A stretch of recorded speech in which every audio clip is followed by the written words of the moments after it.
Hai semua, jumpa lagi dengan saya Linda di channel Ayo Masak, Ayo Makan. Hari ini kita mau bikin nastar keju rambutan. Nastar ini rasanya seru banget ya teman-teman. Kalian lihat ini kejunya banyak banget.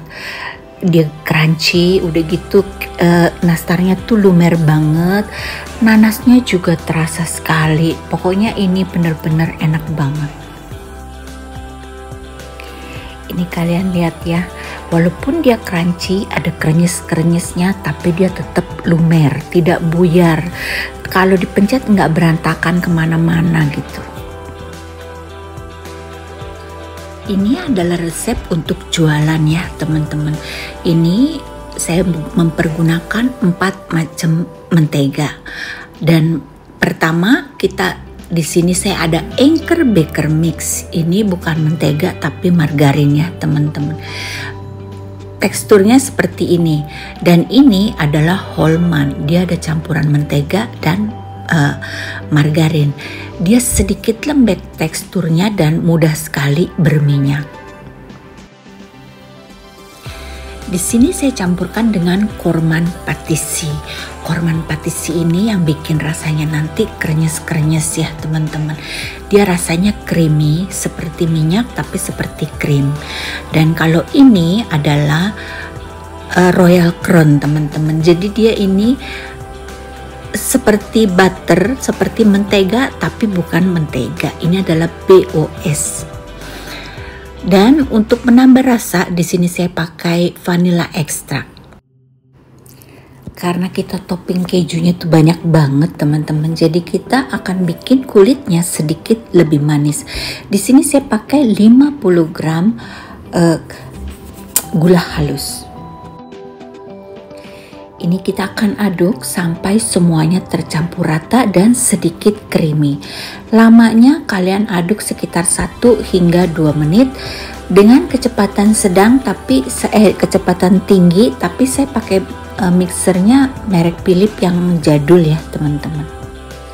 Kita akan tambahkan 2 kuning telur, dan di sini karena susu bubuk saya tuh sedikit bergerindil, saya males ayak, jadi saya akan campurkan dengan kuning telur. Ini akan saya mixer sampai semuanya tercampur dengan rata. Di sini saya juga mempergunakan tepung maizena sebanyak 25 gram. Dan untuk tepung terigunya, pertama saya gunakan jumlah yang biasa saya pakai ya teman-teman. Ternyata kalau kita pakai mentega campur seperti ini, margarin yang banyak ya teman-teman, dan BOS segala macam, itu kita membutuhkan tepung yang lebih banyak. Kalian perhatikan cara saya ngaduk ya teman-teman. Di sini saya ngaduknya tuh cuman dibuyar-buyarin aja. Kalian lihat telapak tangan saya bersih. Hanya ujung-ujung jari tangan saya aja yang kena adonan. Telapak tangan saya bersih. Nah, nanti kalian juga harus seperti saya. Kalian lihat, ini saya pakai takaran terigu yang biasa, tapi ternyata di sini nggak bisa. Dia terlihat lebih lengket gitu. Jadi saya tambahkan terigu lagi. Total terigu yang saya pakai di sini 310 gram. Jadi nanti untuk terigunya kalian harus improvisasi sendiri ya teman-teman. Harus punya feeling, tapi tidak boleh lebih dari 350 gram. Hasil akhir seperti ini ya teman-teman. Dia lembut, tidak keras. Nah teman-teman, tolong jangan lihat warna dari nanas ini ya teman-teman. Karena ini nanas yang saya bikin udah lama banget. Dan waktu itu bikinnya juga keroyokan, banyak banget 20 nanas, ada sedikit angus-angusnya, tapi ini tetap enak. Saya hanya ingin kalian lihat cara menggulung nanas ini harus padat, tidak boleh bolong-bolong, tidak boleh tidak padat ya. Jadi ini kalian harus lihat halus, mulus, dan padat. Kalau nanas seperti ini halus, mulus, dan padat, dia tidak mudah pecah nastarnya nanti. Sekarang waktunya kita bentuk adonan nastar ini ya.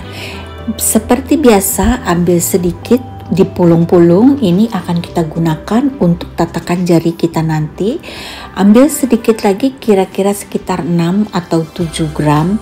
Untuk nanasnya saya bikin kecil ya teman-teman, hanya 3 atau 4 gram. Nah, untuk kulitnya hanya 6 atau 7 gram. Ini tetap harus dipulung-pulung lagi selama 6 detik. Nah, supaya jari telunjuknya ini tidak belepotan nanas, kita tatakin atas nanas dengan kulit nastar. Nah, ini setelah digulung-gulung ini ditimbang total sekitar 10 gram. Jadi masing-masing saya bikin 10 gram totalnya. Kenapa kulitnya ini harus dipulung-pulung? Apa nggak bikin keras? Kalian lihat, ini yang tidak dipulung, dia hasilnya kasar, terus mudah beremah ya teman-teman. Sekarang kita akan pulung-pulung, tidak lama, hanya sekitar 6 atau 8 detik karena ini besar ya, lebih besar dari yang biasanya. Dan kita bandingkan di sini, kalian lihat dari warnanya saja sudah beda. Yang dipulung warnanya lebih putih, dan kalian lihat ini yang tidak dipulung dia kasar ya, gampang beremah.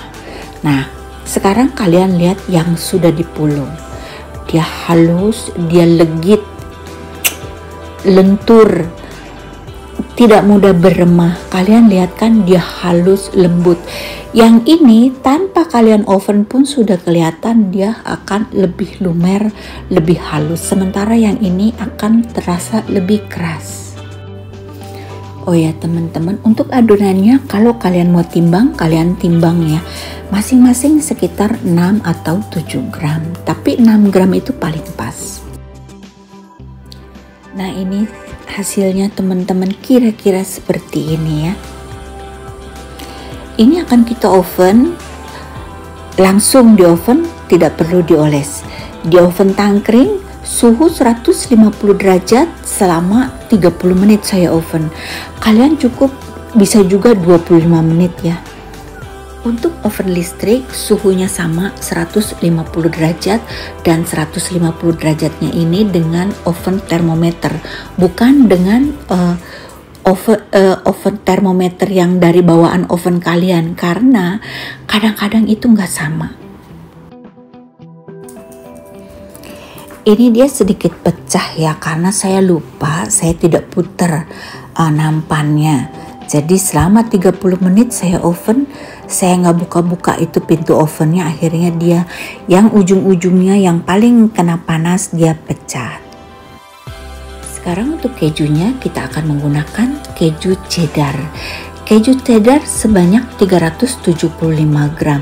Ini saya masukin kulkas dulu teman-teman. Lalu kita akan parut dengan sedikit tekanan. Jadi parutan yang dihasilkan itu dia tebal-tebal, tidak tipis. Kalau tipis nanti cepat hangus dan kurang cantik kelihatannya. Untuk olesannya saya menggunakan 3 telur. Pertama 2 telur nggak cukup, saya tambahkan 1 telur ya. Kuning telur ini tanpa campuran apapun, jadi hanya kuning telurnya saja. Ini nastar yang sudah matang, kalian lihat dia tidak mudah tergerus karena dia sudah cukup matang tadi ya, 30 menit saya oven. Nah, ini akan kita oles dengan cara seperti ini aja, gampang banget. Olesnya tidak harus rapi, tapi semuanya harus tertutup dengan kuning telur. Kalau sudah teroles semua, kita akan balurkan keju ke atasnya. Caranya seperti ini. Nah, ini gampang banget teman-teman, nggak ribet. Ini kerjanya lebih cepat dari kita ngolesin kuning telur 2 atau 3 kali. Pastikan nastar ini semuanya tertutup dengan keju ya teman-teman. Berantakan kalian nggak perlu rapiin, nanti dia akan rapi dengan sendirinya setelah di oven. Untuk olesannya kalau kalian mau irit, kalian bisa gunakan 1 telur utuh. Jadi sama putih-putihnya kita pakai ya. Untuk kejunya jangan langsung diparut semua 375 gram ya teman-teman. Kita parut 100 gram aja, karena kita nggak mau nanti ini kejunya cepet rusak, patah-patah semua gitu, karena kalau yang baru diparut ini dia kelihatan paling cantik. Ini ada sedikit saya oven di oven listrik. Untuk oven listrik kalian bisa pakai api atas saja, suhunya 150 derajat.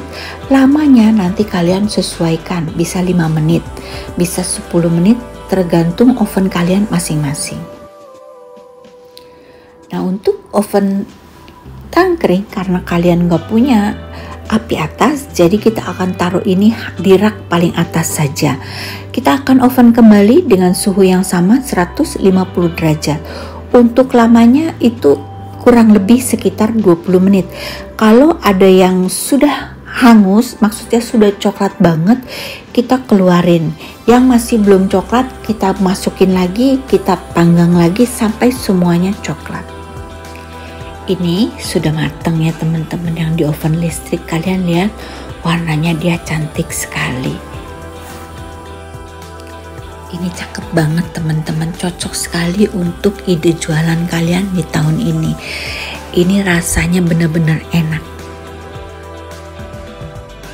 Nah, ini yang di oven tangkring, kalian lihat karena kita taruh paling atas, jadi matangnya dia tidak bareng. Maksudnya ada yang udah coklat banget, ada yang belum coklat banget. Jadi saya angkat yang belum coklat banget, saya masukin lagi ke dalam oven. Nah, ini setelah saya oven lagi selama 5 menit, semuanya sudah coklat dengan sempurna.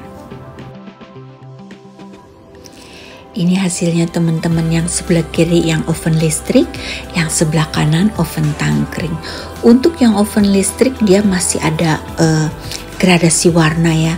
Tapi kalau untuk oven tangkring dia satu warna aja, coklat semua.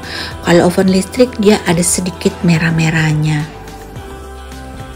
Nah, kali ini teman-teman saya akan tata di dalam toples yang ukuran 1 kilo. Ya, jadi satu resep ini dia menghasilkan 1 kilogram cookies, 1 kilogram nastar. Untuk penataan di dalam toples paling sulit itu kalau misalkan paling atas, dia agak susah untuk ditutupnya ya.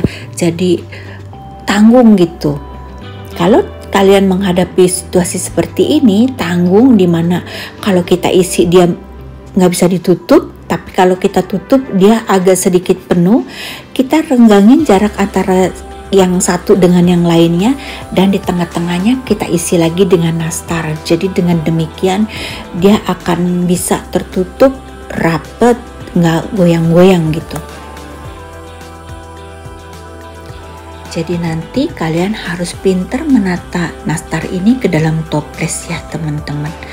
Ini kita coba, kita buka, kita tutup, kita coba. Yang penting dia harus pas, harus padat.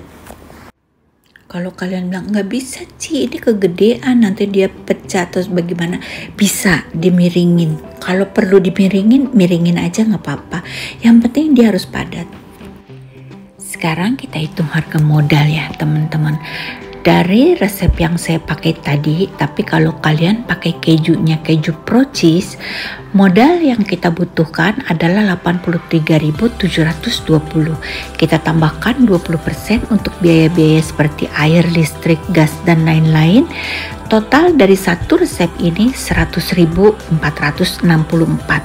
Ini belum termasuk untung ya teman-teman. Ini adalah modal. Jadi harga jualnya berapa? Tergantung daerah kalian. Kalian bisa jual berapa? Yang penting harus kalian ingat modalnya adalah 100.000 per 1 kilogram ini. Di sini saya hitungin juga, kalau seandainya kalian pakai keju craft cheddar gimana, seperti yang saya bikin. Ternyata modalnya jadi 115.000 teman-teman. Kalau menurut saya itu terlalu mahal. Jadi kejunya tetap kalian pakai pro cheese saja, tetapi menteganya yang Royal Crown itu bisa kalian ganti dengan Wisman. Kalau kalian ganti dengan Wisman, dia modalnya jadi 114.000 per 1 toples 1 kilogram. Resep ini adalah semi premium ya teman-teman, tapi dia bukan premium. Jadi nanti terserah kalian. Kalau seandainya kalian pakaiin Wisman, nanti nastarnya sudah jadi premium. Jadi nanti kalian bisa pikirkan baik-baik, bagusnya kalian mau pakai resep yang mana. Tapi menurut saya pakai Wisman itu jauh lebih enak ya. Cuman beda Rp14.000 modalnya.